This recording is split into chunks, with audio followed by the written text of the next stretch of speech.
Okay, നിങ്ങൾ പ്രാർത്ഥിക്കാറുണ്ടോ?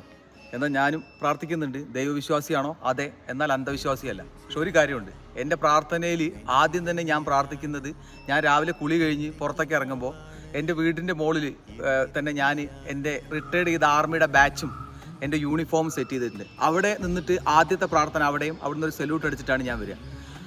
ബാക്കി കാരണം എനിക്ക് ജീവിതത്തിൽ എല്ലാം തന്നത് ആർമിയാണ്. അതിനോടുള്ള റെസ്പെക്റ്റിൻ്റെ ഭാഗം തന്നെയാണ് ഞാൻ ആദ്യത്തെ പ്രാർത്ഥന അവിടെയാണ്. ബാക്കി അതിനുശേഷം ഞാൻ ബാക്കി ദൈവത്തോടൊക്കെ പ്രാർത്ഥിക്കുള്ളൂ. പല ആളുകളുണ്ട് ആർമിയിൽ നിന്ന് എല്ലാ ആനുകൂല്യങ്ങളും വാങ്ങിയതിന് ശേഷം ആർമിയെ കുറ്റം മാത്രം പറഞ്ഞുകൊണ്ട് കഷ്ടപ്പാടുകളുണ്ട്. ഇത്രയും വലിയൊരു ഓർഗനൈസേഷൻ നടന്നുകൊണ്ട് പോകുമ്പോൾ ഒരുപാട് അതിൻ്റെ ഡീമെറിറ്റ്സുകൾ ഉണ്ടായിരിക്കും, അതിൻ്റെ മെറിറ്റുകളുണ്ട്.